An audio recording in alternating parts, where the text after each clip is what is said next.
What is up, YouTube? Welcome to another lovely nighttime ride. I'm actually wearing a hoodie tonight because it feels fucking great outside. Just chilling out. Just run through the ghetto. Still waiting to get pulled over because I could pass a cop doing 30 over. I haven't seen one yet, so maybe he gave me a pass, or maybe he just didn't fucking clock me. I don't know. Today's topic is a little bit on the sad side, guys. Like, I'm not really gonna make this a full episode. Just gonna say this, man. I appreciate everybody that you come into contact with, because in the past 24 hours, I have found out about 2 motorcyclists, one motovlogger and one non-motovlogger, that have passed away on their bikes. So just be careful. I see a lot of videos of you guys posting, oh Jeebus, where people come over on top of you or pull out in front of you. You know, best advice I ever got, and I've posted in several comments on several videos, is ride like you are invisible. Always pretend that they cannot see you.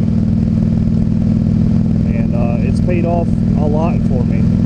There still comes close calls. You know, there's unavoidable stuff.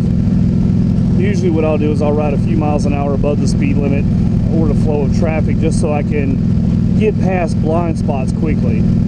Last thing you want to do is just tempt fate and hang out in a blind spot. The other thing is, man, is just make sure that your bike is good to go. That your brakes are in working order, your tires are not slick. Make sure your clutch is in good working order. Brakes are bled, all that good stuff. Last thing you want to do is need to use your brakes and can't, or need to downshift and you can't. Riding in the rain the past few days has sucked. I'm ready for some nice cool weather, but dry. I would love some dry weather. Can I get some of that? Thanks.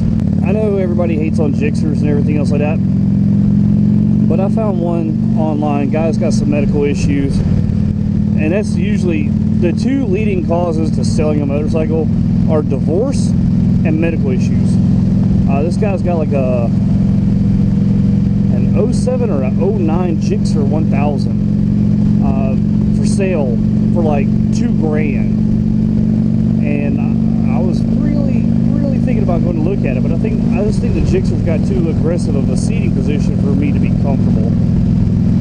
So I don't know, but it's a good deal. So I'm gonna pass the word on to a couple friends of mine who are looking for bikes. Yeah, but it's really not cool enough for a hoodie quite yet. I'm actually quite warm under here, but I hit these little pockets of chilled air, and I am so stoked. You know, I was looking back at videos of mine where it's like summer is coming, and it's like in March, and I was like, you know, I can't wait to be, you know, chilling out in a fucking t-shirt and everything. Well, I'm just tired of fucking 90-something degree weather. Catch a red light and sweat the fucking death. Hoodie season's coming up. We're never, as human beings, we're never satisfied with the way something is going. We always have to have the next thing. Alright, that truck just cut me really close behind me. Oh, he's trying to get over to that left lane. And I know this nighttime vlog is a little the random side. Talk about the gone but not forgotten folks, you know, the ones that we lose all of a sudden. The one that was a moto vlogger, it's like Fish Stick something. I actually didn't even know of him until I seen the video from someone else, and I went and checked out his channel, and I went ahead and subscribed. My way of showing respect. Ooh, he only had 1 video. So it's kind of sad, man. A young kid too, like 21 or 22.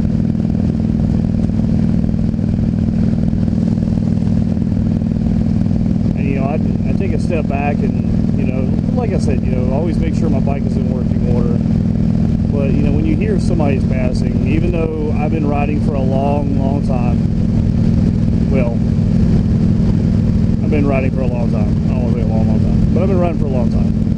And You know, I've taken safety courses, and I've ridden in almost every kind of environment there is. And I've ridden a few different styles of bikes. I'm always precautious and I always ride like I'm invisible. There's just this hidden element. It's what we call the fuck you factor. The fuck you factor is when everything is going right, it's the one thing that goes wrong. And it makes me sit back and think, you know, I'm like, you know, what happens if something happens to me and I go down?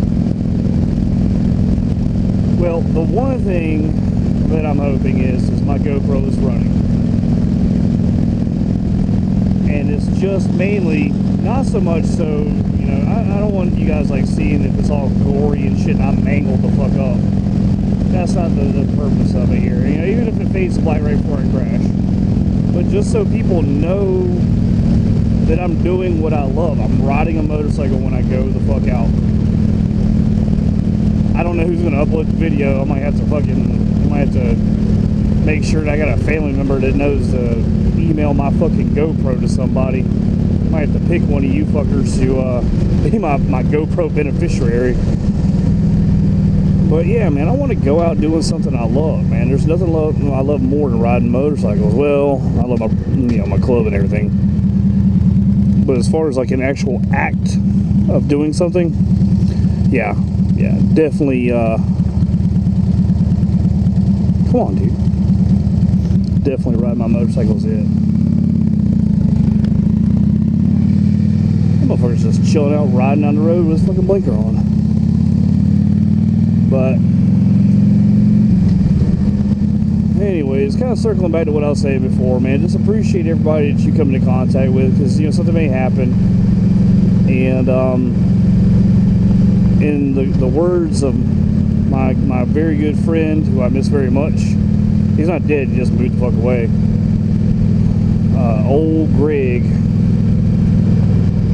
Greg used to live here, and then he moved away. I don't get to see him that much, but you know, I was looking on Facebook the other day, and I noticed that he had Facebook friended somebody who he wasn't friends with when he left Augusta. When he left, they were kind of not on the best of terms, and when he left, it was a big, you know, like, hey, fuck you. So anyways, I was talking to him on Facebook, and I was like, hey, man, I was like, I noticed that you and so-and-so are friends on Facebook, man. I was like, you know, how's that going? And he goes, you know what, man? I don't want to die with any grudges. I don't want to die with any enemies. And I was like, well, what's wrong with you? And he was like, nothing, man. He was like, you know, but you know, he's not the youngest buck anymore. He's in his 50s. Got a bad ticker, but he just doesn't know when he's going to buy it, man. And you know, I really need to replace those front brakes and bleed those motherfuckers, Jesus.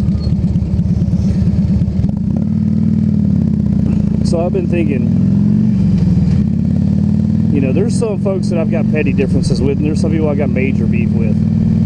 Now, the ones I got major beef with, yeah, I'm not fixing that shit. I'm not apologizing, or I'm not, you know, trying to fix that bullshit. But anybody that's like some petty shit, I think I'm gonna go ahead and just bite the fucking bullet, get in contact with them, and squash some simple fucking shit. I'm gonna go ahead and cut this one off. If you like the video, go ahead and hit the like button. If you're not already, go ahead and subscribe. And I will catch you guys all on the next video. Peace.